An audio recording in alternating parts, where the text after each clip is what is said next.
Hello friends, welcome to Keerthi's kitchen. మనము రకరకాల పులావ్ చేసుకుంటాం కదండి. Chicken pulao, mutton pulao, veg pulao, egg pulao అని ఇంకా డిఫరెంట్ స్టైల్స్ ఆఫ్ పులావ్ చేసుకుంటాం కదండి.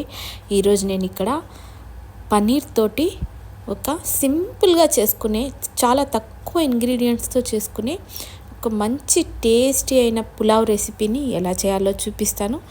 ఇక్కడ నా స్టైల్లో మీరు ట్రై చేయండి, చాలా బాగుంటుంది. ఎలా చేయాలో చూద్దాం రండి, వీడియోలోకి వెళ్దాం. ముందుగా ఇక్కడ ఒక గిన్నెను పెట్టుకొని, గిన్నె వేడైన తర్వాత ఇక్కడ 4 టేబుల్ స్పూన్ల ఆయిల్, 1 టీ స్పూన్ గీని కూడా వేసేసుకొని ఇది బాగా వేగిన తర్వాత హోల్ గరం మసాలా స్పైసెస్ ఇక్కడ డిస్క్రిప్షన్లో మెన్షన్ చేశాను, వాటిని మీరు వేసేసుకొని ఇవన్నీ బాగా 1 నిమిషం పాటు వేయించుకున్న తర్వాత 2 పెద్ద ఆనియన్స్ను ఇక్కడ పొడవుగా సన్నగా కట్ చేసుకొని వీటిని కూడా యాడ్ చేసుకోవాలి. ఇప్పుడు వీటిని బాగా వేయించుకోవాలి. ఇక్కడ వేగడానికి నేను 1 టీ స్పూన్ వరకు సాల్ట్ను కూడా వేసుకున్నాను.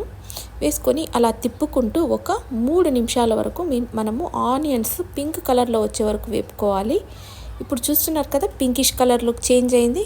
ఈ స్టేజ్లో జింజర్ గార్లిక్ పేస్ట్ను కూడా 2 టీ స్పూన్ల వరకు యాడ్ చేసుకొని పచ్చి వాసన పోయే వరకు 1 నిమిషం పాటు వేయించుకొని ఇప్పుడు టమాటా ముక్కలను 2 మీడియం సైజ్ టమాటా ముక్కలను కూడా ఇక్కడ యాడ్ చేసుకొని ఒకసారి బాగా తిప్పుకొని మూత పెట్టి మనము 2 నిమిషాలు ఉడికించాలి.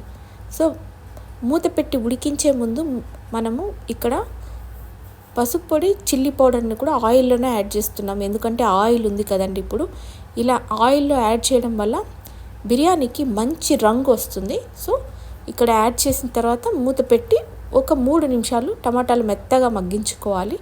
ఇప్పుడు 3 నిమిషాల తర్వాత చూస్తే మెత్తగా మగ్గిపోయింది. ఒకసారి అలా కలుపుకొని ఈ స్టేజ్లో గ్రీన్ చిల్లీస్, మీ కారానికి సరిపడినంత గ్రీన్ చిల్లీస్, 1 కప్పు వరకు సన్నగా తరిగిన పుదీనాను వేసేసుకొని బాగా మిక్స్ చేసుకోవాలి.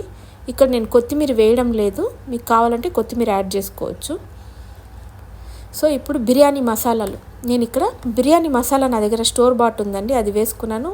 గరం మసాలా కూడా 1/4 టీ స్పూన్ వరకు వేసుకున్నాను. 1/2 టీ స్పూన్ అండి, 1/2 టీ స్పూన్ వేసేసుకొని 2 టేబుల్ స్పూన్ల వరకు ఇక్కడ కోకోనట్ మిల్క్ పౌడర్ మాకు ఇక్కడ దొరుకుతుంది, అది వేసుకున్నాను. మీకు లేకుంటే కోకోనట్ పేస్ట్ 1 టేబుల్ స్పూన్ అయినా వేసుకోవచ్చు. వెంటనే పన్నీర్ ముక్కలను కూడా వేసుకొని ఒకదాని తర్వాత ఇలా ఒకటి వేసేసుకొని మీడియం ఫ్లేమ్ పైన 2 సార్లు తిప్పుకొని ఇప్పుడు సిమ్లో పెట్టి ఫ్లేమ్ని వీటినన్నిటిని మంచిగా కుక్ చేయాలి 3 నిమిషాలు. చూడండి, ఆయిల్ అంతా మంచిగా పైకి తేలిపోయింది కదా. ఈ స్టేజ్లో మనము కర్రీకి సరిపడినంత 2 టీ స్పూన్ల సాల్ట్ని వేసుకొని బాగా మిక్స్ చేసుకోవాలి.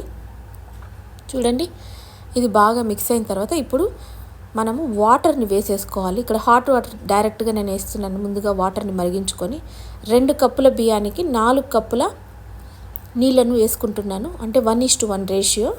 ఇక్కడ నేను బాస్మతి బియ్యాన్ని 15 నిమిషాలు నానబెట్టుకున్నాను, మంచిగా కడుక్కొని శుభ్రంగా. సో ఇప్పుడు మూత పెట్టి నీళ్ళను మరిగించాలి.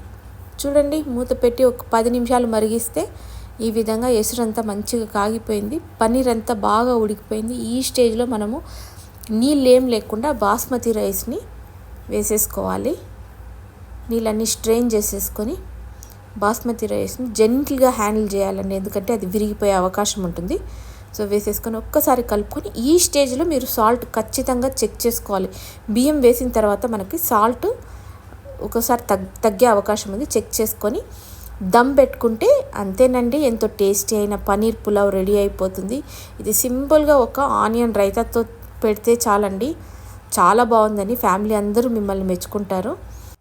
మీకు కనుక ఈ వీడియో నచ్చినట్లయితే లైక్ చేయండి, షేర్ చేయండి, ఛానల్ని సబ్స్క్రైబ్ చేసుకోండి. Thank you.